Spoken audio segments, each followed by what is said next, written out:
Welcome to Reinventing Parking, the podcast about parking policy for anyone who wants a better city and better urban transport.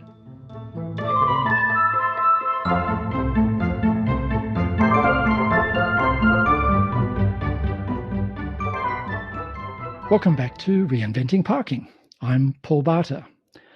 In this episode, I'm going to talk with Giuliano Mingardo from the Netherlands about everything that is interesting and unique about parking in the Netherlands. But before we get on to that interview, I've got Tony Jordan, the president of the Parking Reform Network, with me. Hi, Tony. Hey, Paul. So we were going to say a few words about Parking Reform Network, and also you had some comments. You listened to the interview with Giuliano, and you had some responses. I would like to say I am very excited about this partnership between the Parking Reform Network and Reinventing Parking. This is the first episode which we're funding through our organization's efforts, and I think it's going to be a great partnership going forward. I'm excited about. For listeners who didn't catch the last episode was an announcement that we formed a partnership, and the Reinventing Parking podcast is now the official podcast of the Parking Reform Network, which up until recently has been a mainly North American entity, a non-profit focused on parking reform in North America. But now we're hoping to spread our wings and be more international. The Reinventing Parking podcast is helping with that internationalization of the Parking Reform Network. I did listen to the interview, which I found very interesting. And I know people in the United States have vague ideas about how other countries do parking. And your interviews and your articles that you've written are some of the best resources to get information on that. And the Netherlands in particular is a place that I think many urbanists and transportation people in the United States look to for inspiration. So I think people might be surprised at some of the things that they learned in this interview about what is actually going on there parking wise. In some ways, it's encouraging. They have the same kind of parking politics as anywhere else, and it doesn't always work out perfectly, but they're stumbling along and improving incrementally here and there. Sometimes it's one step forward and a half a step back. Yeah, really. I mean, one thing I found very interesting is I'm personally very skeptical of park and rides, and I thought Dr. Mingardo's research on park and rides that's mentioned was really interesting and kind of in line with how I've thought about it, if park and rides are a good use of space or around transit centers. And so I think, I'll have to dig into some of that research that you mentioned will be in the show notes. And maybe we'll have to have this professor back on a subsequent episode to talk more about that in particular. Maybe even we could have a panel episode with several park and ride experts, or even a debate, maybe a proponent in there as well. And we can see how that goes. There's many possibilities. Yeah. Well, I think this is a great interview, and I hope I hope people enjoy it. Thank you. Yeah, and thanks, Tony. And we'll probably do this again with various people from the Parking Reform Network. We'll have on as little introductory segments before our main episode, whatever that may be. We'll probably be shaking things up a bit. It may not be just interviews in the future. We might have a few sort of, as I said, panels or documentary style episodes. We'll be varying it more. We are committing to being more regular than I've been with Reinventing Parking over the last year or so. Well, without further ado, I'll run the interview with Giuliano Mingardo from the Netherlands.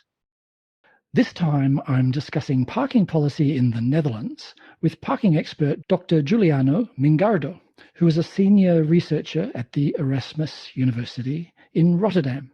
Giuliano has carried out numerous studies on various aspects of parking policy and parking practices in the Netherlands and in Europe more generally. So it's a little embarrassing, Giuliano, that we won't be doing justice to your research in this interview. I'm actually going to be asking you to help us as a kind of a tour guide to help people all over the world get some basic insight into the parking policy scene in the Netherlands. Just an overview. We will touch on some of Giuliano's research findings, but only briefly. So, listeners, if you want more detail, go to the article for this episode on the Reinventing Parking website, where I will put some links to Giuliano's list of publications and reports. So, if you want more detail. So, very quickly, before we dive into the parking details, Giuliano, is there any story of how you came to be a key parking expert in the Netherlands? Hi everyone, first of all. And well, yes, when I did my master degree at Erasmus University, Rotterdam, that was a little bit more than 20 years ago, I thought that parking was an important instrument to fight traffic congestion. It was the time in which everyone was talking about road pricing, and I thought, well, probably also parking is important. And I graduated on a subject related to parking, and after that, I continued to study parking until, I made up a job out of it. So probably I am one of the first in Europe that started to take parking seriously from a research point of view. Yes, and that's refreshing because so many of my guests, when I ask a question like that, report that it was Professor Donald Shoup that alerted them to parking as an important issue. And you were alerted to parking as an important issue even before you read Donald Shoup's work. Yes, that's correct. Let's get to this story of parking in the Netherlands, parking policy in the Netherlands, because there's actually a lot of interest around the world in parking policy in the Netherlands, and there's some interesting features. And one of those interesting things that people hear about is the so-called Dutch ABC policy, the land use policy from the 1990s. And there were interesting issues of parking minimums and parking maximums varying spatially depending on access conditions. Can you briefly explain that policy and what's been happening since then? In the 90s, the Dutch government had this what is called the ABC policy that basically it's a policy about spatial planning. Or actually was a policy, because it's not anymore a policy, but it was a policy about spatial planning, and basically said, well, for new developments, we divide areas in A, B, C according to their public transport accessibility. An area with a very good public transport accessibility are classified as A area. Then you have B if it is a little bit less good public transport accessibility, and C if the public transport accessibility is very poor or is no public transport accessibility at all. And parking requirements or parking standards, according to every country has its own name, but actually the amount of parking you have to build when you have a new development, the number of that was dependent on this location. So in an A location, when there was a very good public transport accessibility, the idea was to build less parking, because the idea was people can go by public transport, while in a B location you were allowed or you were forced, according to the point of view. And were these standardized across the whole country? Yes, that was the idea, and that also what went wrong at the end, because the ABC was a national policy, so the whole country was divided in ABC locations. Originally was thought, okay, that's good because everywhere in the country is the same. But after a while, local authorities started to complain and says, every local situation is different, so we would like to have a little bit more autonomy in deciding about parking requirements. And that's why at a certain moment it has been abandoned, that the ABC policy, and that actually was a very good policy, but it has been abandoned. And then since then, every city can decide its own parking standards. Okay, what year was that change? Oh, that's a very good question. I don't know, but I think it's somewhere at the end of the 90s or beginning of 2000, something like that. Okay, so it's very famous, but it wasn't in place for very long. Yes, maybe less than a decade. It's very funny because I think it's a very famous policy. Actually, some people now are thinking, well, probably we should get it back. But for one of the other reasons, it didn't make it. Probably because at a local level, every city, I don't have to tell you that parking is very important. It can be very, very political issue. So every city wants to have control on it and not saying, well, the national government will decide for us. So would you say that, broadly speaking, the local authorities started with the ABC minimums and maximums, but then adjusted them from that basis? Or yes, did they... Yes, basically, yeah. Basically, the ABC has been the base of policies that were adopted by local governments, local authorities. And they simply made it more flexible because then every city could decide themselves what an A, B, or C location is. And they didn't call it anymore ABC. They simply said, well, based on a specific location, there are some standards. Okay. And the national government still offers some guidance or advice on this? At the moment, the national government only offers guidelines, but really guidelines. So nothing more than that. Is there any sort of common trend that minimums were increased and so more parking was required, or less parking was required, and is there a different story with maximums? Did some cities relax maximums and some cities tighten them, or is there a common theme around the country? If we look, let's say historically, if we look back at the last 15, 20 years, we can see this trend, let's say this inversion in the trend. 15, 20 years ago was normal to have very high standards. So basically, project developers wanted to build a lot of parking. And most cities, well, at the end, they agree on that. And that was, let's say, 10, 15, 20 years ago. And nowadays, there is a complete, let's say, 180 degrees change in the logic. Now, both project developers and local authorities want to build with as little as parking as possible. Uh-huh. Could you give a number, maybe an example? Yes. Well, so we let's imagine that in a typical suburban location, residential area, at the end of the 90s, beginning of 2000, we were building housing with maybe minimum 1.6, so 1.6 per households, maximum 2.5 per households. And now in the city centers, in the new developments in city centers, we are building with 0.2, 0.3. Also, suburban locations are trying to lower parking standards, not as much as, of course, the inner city of a large Dutch city like Amsterdam, for Rotterdam, or The Hague. So we're not talking suburban areas about 0.3 or 0.4. But there are suburban areas that are planning with less than 1. Uh-huh. Does that apply only to multi-unit buildings, or even if you have a single unit house?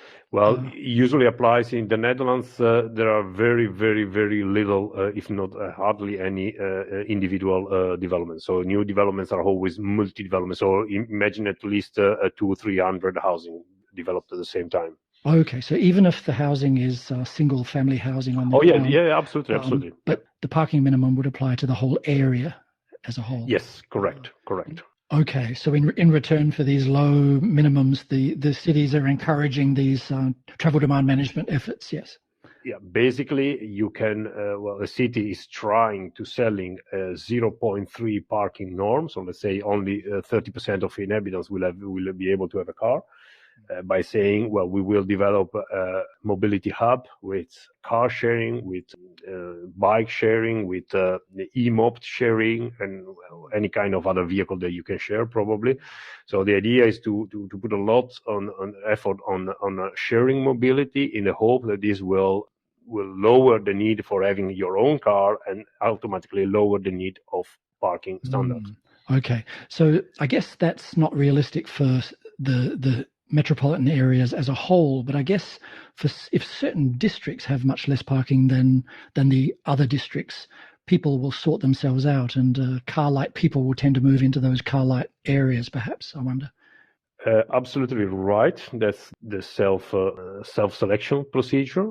If you probably don't need a car, then you're willing to live in the inner city without having a car. If you really like a car, if you do need it for your work, for your family, for whatever else other reasons, you probably move. You select a location where you can have a car. That's true. But the point is that at the moment, the real reason why local governments in the Netherlands are applying these very, very low maximum standards has little to do with trends in mobility and a lot to do with a huge crisis in the housing market that we have and an incredibly lack of space. So that's something that you have in common with places like New Zealand or Australia or the United States or Canada. Yes. Okay. That's interesting. So the housing-driven parking policy is a common theme. That's fascinating. Well, basically, the housing-driven parking policy in the Netherlands means that there is at the moment an incredibly high demand for housing. The only way to do it is to build it with a few parking spots, simply because otherwise the costs are too high. And all traffic simulations models then will turn red, so they will be impossible to build anything. Right. So, yes. So basically, at the moment, my point is, and that's what I also mentioned in one of the publications, that actually the policymakers at the moment are taking a risk. Okay, because we are not building less parking because people are asking for less parking. We are building less parking because simply we don't have space and money to build more. Okay, yes. And I guess, developers as well are taking a risk in hoping that there will be a market for those houses that have less parking. Yes or no? So the same developers that really 10 years ago, they were fighting the municipality to say, no, we want to build more parking because we need more. Now they are the first one to embrace this whole concept of sustainable mobility and says, oh, yes, of course, we have to build less, simply because they know that it's impossible to pay for all. So much parking, because especially in the Netherlands, I mean, if you want to build off-street parking, you have to go underground, and going underground is very, very expensive. But sorry, and the last thing, very important, but the point that there is a huge demand for housing, it means that they have no problem in selling properties, even if there is no parking. In many countries, there's been a push to actually have zero minimums. Are there any cities in the Netherlands that have zero, or is there a debate about zero minimums? There are some examples of really zero parking in developments. It's mostly about office developments. Some office in we are talking in the middle of Amsterdam.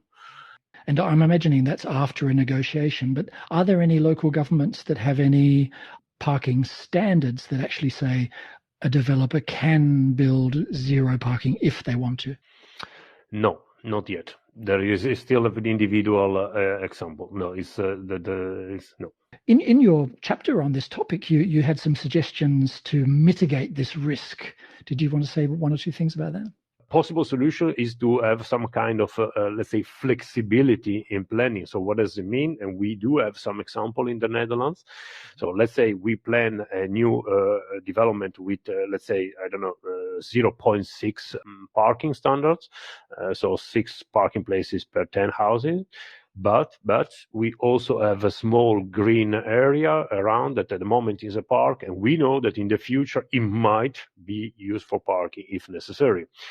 It does not have to, but it might be. So the idea is to have to plan that space, the flexibility, to have some extra space in your development. Yeah, this sounds interesting. It sounds similar to something that Todd Littman often talks about, which he calls contingency-based parking planning, where instead of requiring perhaps excessive parking, we can be more brave and require less parking, but at the same time have some contingency steps in place just in case. This is Reinventing Parking, and I'm talking with Giuliano Mingardo about parking policy in the Netherlands. Let's move on to the on-street parking, because I understand in the Netherlands, the on-street parking generally is fairly strictly managed in most of the cities. Would that be accurate? Yes, it is accurate what you say. On-street parking is pretty much regulated in many cities. Let's say in inner area of the city is almost everywhere, I think, is regulated. Basically, it's regulated in two ways. Either is regulated by with the time restrictions. So you know when you're allowed to park for a specific amount of time, 30 minutes, 1 hour, 2 hours, whatever. Or it's regulated by price. Then you have to pay a specific price for either for a specific amount of time, or a combination of both. So you have both price and maximum time limitations. Uh-huh. But basically, it's regulated almost everywhere. Usually, when it's not regulated, it's because there is enough space and not that many cars. But let's say that we are talking about small villages. Right. For the rest, in most cities, parking is regulated. On-street parking is always regulated by the local authorities, so it's also property and regulated by the local authorities. No one else. That sometimes the enforcement can be carried out by a private company, but it's always under the control of the local authority. Enforcement is not by the police generally? No, that's changed at the end of the 90s, and the enforcement is now a part of the local authority. It is a task for the local authority, and the Netherlands has been set some guidelines that now many other European countries are following. Okay. that allows those what we call, I don't know if it's the right English word, what we call the depenalization of parking policies. So that means that actually it's not anymore an issue for a local police, but it's an issue for a local authority, and the local authority can change the rule and enforce themselves. Yes, and that's a common theme in effective enforcement. Is much easier if it's not the police and if the law courts are generally not involved. The Netherlands is also famous on the enforcement side of things for the scan cars. Can you tell us about scan cars? Yes, so scan cars. Yes. Yeah, the Netherlands was one of the first countries starting to introduce the issue of the scan car. Scan cars are cars that have some camera on the car that they can read number plates. So what happens when you go to the city and you have to pay for parking? You just simply either you do via app. Nowadays, in many cities, most of transactions are done via phone applications. But you can still walk to a park and display machine, and in these cities you have to fill in the number plates of your car. So you don't have to go back to your car and put any kind of ticket anymore on the window. You simply have to fill in the number plate of your car and then pay for as much time as you want. And scan cars, and we also have scan mopeds. So there are vehicles that have this equipped with these cameras that can read number plates very quickly. And they check with the database if this number plate has paid or not. Right. And in that way, actually, that they scan cars. The big advantage, two big advantages. First, is with the same amount of money, you can have more enforcement. So basically, it's more effective enforcement. Yes. The second, they generate an incredible amount of data that can be very useful for policymaking. Yes. If somebody parks illegally in a Dutch city, that they would be highly likely to be penalized if they stayed there for an hour, say. Well, okay. Now the point is what is that is the secret. Remember, scan cars allow to perform better. Then you can do two things. Let's say you can say, we use the same amount of resources and we check even more. So the enforcement is very highly, and the chance that you're caught if you don't pay is very high. Or you can simply say, we can spend less money and have the same level of enforcement than before. So which choice did cities make? Did they enforce more, or did they save money? Well, basically they save money. So it's not that now the likelihood to get a fine is probably higher. Of course, it's more effective and they can do it, but there's also a way in which they can save money. And you mentioned before the very high use of mobile-based payments using apps, and I had several questions, I guess. One is it getting, how close to 100% is it? That's one question. And the second question is, how does this work in terms of competition? If you're in any particular city, do you have to use one particular app, or do you have several to choose from? Well, in terms of competition, the competition is open, so there are several providers of apps, and cities that allow people to pay for parking with a mobile application. Usually, they allow all mobile applications, so there is no single city that says no, we select only one. I see. Actually, it's actually compulsory for cities to allow everyone. Okay, so most motorists would sign up with one app. With one, and you can use that. Not necessarily one provider will cover all the cities in the Netherlands that have paid parking, but that's more a decision of the provider himself if they think there is enough market in that area or not. I see. But they can always join every city. There won't be any city that to say no to a new provider. So they have to accept all providers. And in terms of percentage, in large cities, we are talking about 70-80% of all transactions made by mobile app. And when pricing is introduced to a new area, are there any cities that are considering having mobile only payments and not putting in any parking machines? No, we are not that far, because there is still this issue that there has been a huge decrease in the number of parking machines. So let's say that before mobile app payments, you had, machines, let's say every 200 meters. Now you might have one every 500 meters. That means also cost saving for the local authority, because they have to buy and maintain less machines. But it is still compulsory to have some machines, because you want to give the opportunity to everyone to be able to pay for parking. So even if there are 3 people in the whole Netherlands that still don't use a parking app, still. Interesting. So that we do not have any example where the UA is only app payment. You always have to need also a park display machine. Another one of your pieces of research in the past focused on park and ride. In fact, I think you've done several studies on park and ride. So car-based park and ride at railway stations. Would you like to share perhaps the highlights? I think the most important outcome of my research on park and ride that is similar to other research has been done in other countries, especially UK and other countries, is that park and ride, that it was originally thought as an instrument to say, well, we reduce vehicle kilometers, car mileage, because instead of driving all the way downtown to a city, you stop outside and you continue with public transport or with other means of transport. It's only partially true. That's only partly happened. So the most important thing that the policymakers have to consider when they consider introducing park and ride is what we call the unintended effects or collateral effects of side effects. That means that, it's true that some people will, instead of driving all the way to the cities to their final destination, they will stop earlier and take the public transport.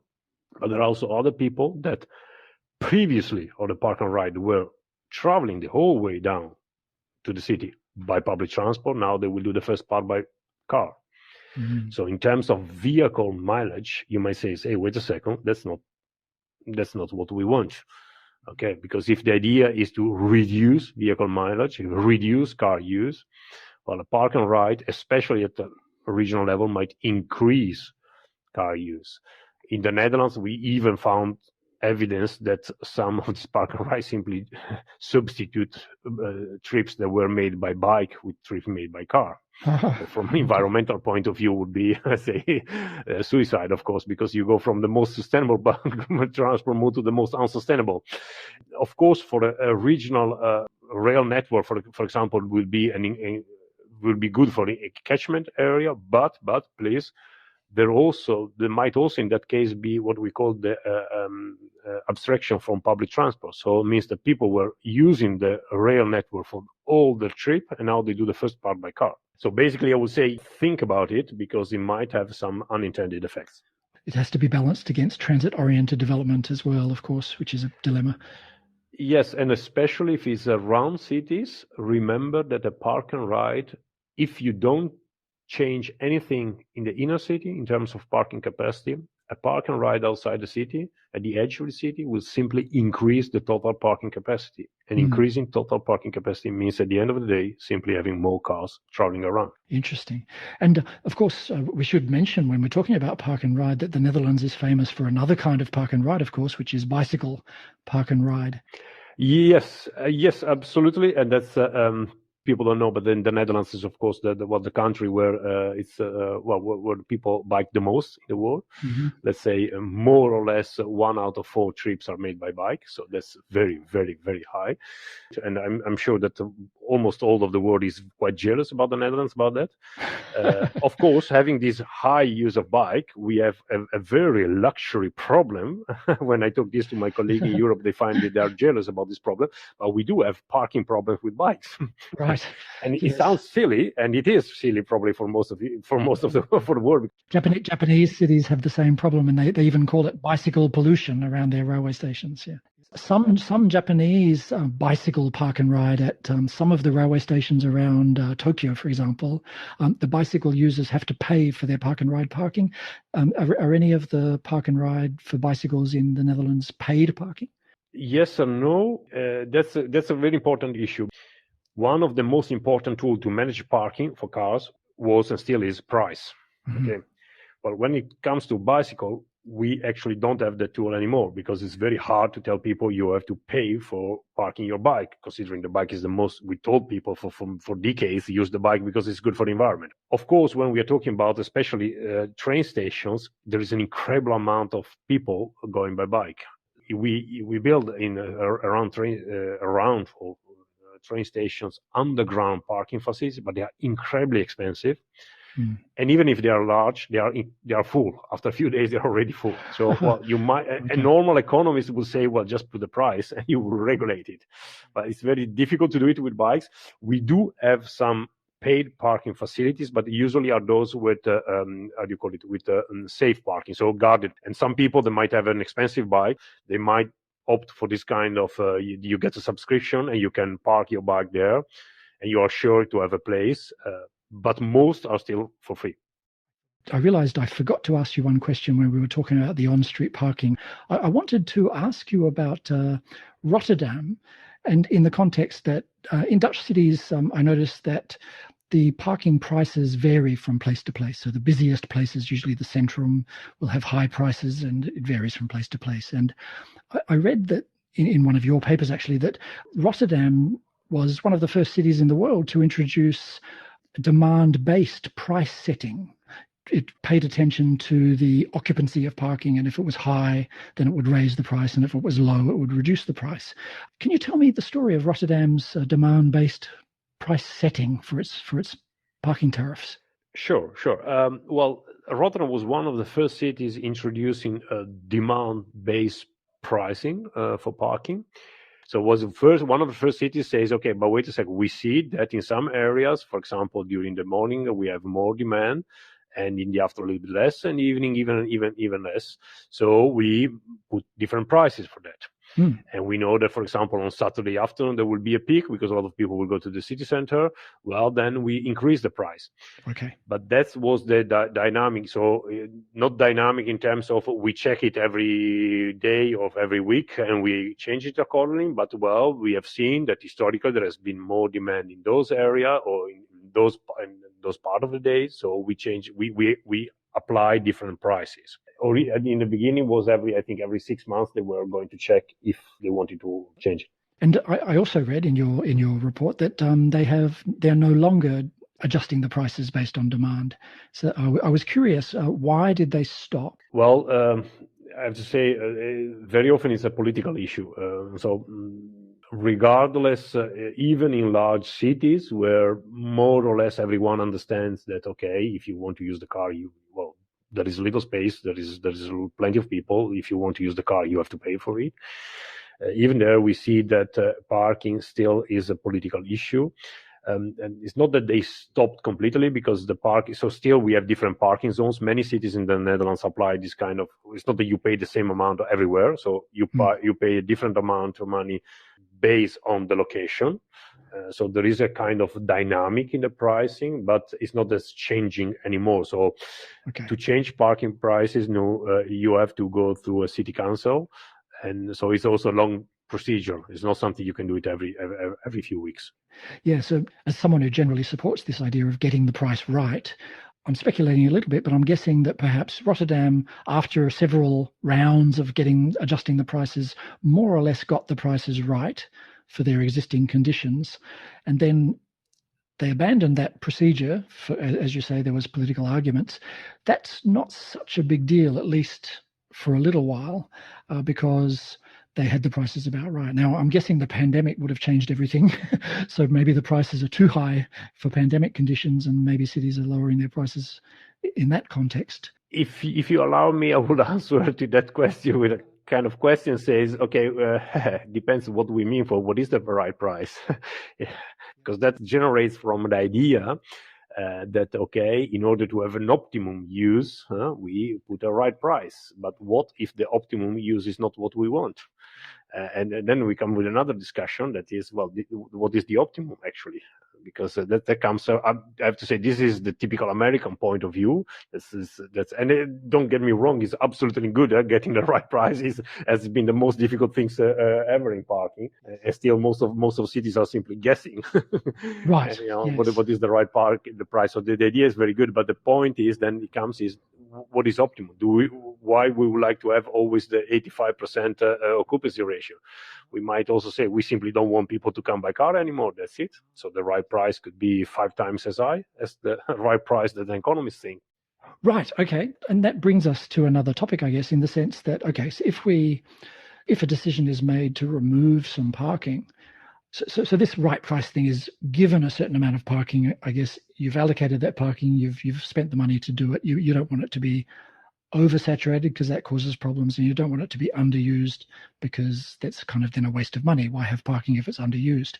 But as you say, if there's a strategic choice made to let's reduce the total amount of parking and the total use of parking, then you could accelerate that transition by raising the price deliberately above the optimum price for 80% occupancy or 85% occupancy. And is that what Dutch cities sometimes do? Because one thing that Dutch cities, again, there's been quite a lot of excitement outside the Netherlands about news from Amsterdam and from Rotterdam about the elimination of some on-street parking from certain neighborhoods. Yes. So if they do that on purpose or not, it's difficult to say. And there might be a kind of denial from some policy makers or even politicians says, no, we did. But this is a very important thing. There's a clear trend in Dutch cities, and it's something that we are seeing already in other cities around Europe. Simply a reduction of on-street parking. The basic idea behind is very simple. Space is scarce, and we want to give back space to citizens and not to cars. Okay. So we eliminate a number of on-street parking, and that's it. And we put instead of it, we put some green, we put some tables for restaurants, we put whatever we want, but everything else but cars. There has been a trend started with the city of Rotterdam and Amsterdam, and now many other cities are following. Of course, you can say as well, in order to make it better, you can increase the price of the rest of on-street parking. Automatically, there is also in the Netherlands we also have a lot of off-street parking that's not always optimally used. So that means there is a lot of parking garages that are empty. Uh-huh. So the idea is so let's give back some space to citizens on street, and people can park off street. Is this trend mostly on streets where the parking is generally visitor parking or commuter parking, or is this trend also in streets where it's mainly residential parking? Mainly in streets where there is visitors parking. Mm-hmm. There are now, and then we go back to the discussion we had in terms of parking norms, that there is also within large cities, in inner cities, there is a trend in which you're talking with new developments and says, hey, maybe also residents will have to park a little bit further away from their house. Uh-huh. And that is still a trend. So the idea is, also for residents, mainly the reduction affects visitors, let's say. But we are talking about the first development in which you say, people, you will have a car, you can have a car, but you cannot park it here in front of your house, not even below, underneath your house. You will have to walk 300 meters to get your car in that parking garage. Okay. And their experimentation is in terms of price, because people might be willing to accept it if they pay a lower price than what they probably pay for parking within their apartments or underneath their apartments. Sorry. Interesting. Yes. And that was my next question, in fact, was about residential parking and residential parking permits and their prices and the politics of residential parking. I understand the government actually does provide some off-street parking for residents in certain neighborhoods. The city governments, this is heavily subsidized. The residents are not really covering the full costs. Yes, that's the only, what we call it, the political taboo. So let's say that is the only part of parking where politicians don't dare to apply the right, not even close to the right price. Because if most politicians from both right and left parties, they have understood that, visitor parking, they do have to pay a price for parking in the city, and then for the best area, you pay the higher price. So that everyone understands that. When it comes to residential parking, this is still very, sensitive issue for politicians. And still, even in cities like Amsterdam or Rotterdam, where on-street parking is very expensive, actually, still, the parking permits for residents are, I wouldn't say for free, but almost for free. They don't even cover the costs, the administrative costs of issuing the parking permit, actually. Just a small interruption from Paul here. I think I need to jump in here to clarify something. When Giuliano says that the parking permits are cheap, that is certainly true of many areas. For example, the cheapest permits in Amsterdam are 32 euros per year, and there are many areas with no priced parking anyway. But Amsterdam's inner core does have quite expensive permits by international standards at €568 per year. But the point Giuliano is making is that even that is very cheap relative to the market rate, such as the hourly parking rates in the same areas Onstreet or the off-street market prices in the same areas. Now, back to Giuliano. And the next step for the Netherlands will to actually increase these prices. Just one more question about the residential parking permits, because one good thing I gather is that at least the cities don't give out too many parking permits. They only give out as many parking permits as there is capacity for parking. Is that correct? So there's a long waiting list, actually. It is correct. That's the principle. But please bear in mind that also a local authority is a large organization with a lot of people working there. Sometimes people get parking permits that should not have, people that do not have the right, still get it. Okay. And are there long waiting lists in most Dutch cities? Only Amsterdam has a very long waiting list. For the other Dutch cities, it's okay. Okay. Oh, interesting. So thank you very much, Giuliano, for being our tour guide for the parking tourism episode about the Netherlands. Thank you for listening. I hope it was useful. Yes, very, very useful. Thank you. You've been listening to the Reinventing Parking podcast, and I'm Paul Barter. You can find out more at reinventingparking.org, where you'll find ideas and tips on parking policy. You can also listen to other episodes, subscribe, or leave a comment. That's reinventingparking.org. Bye for now.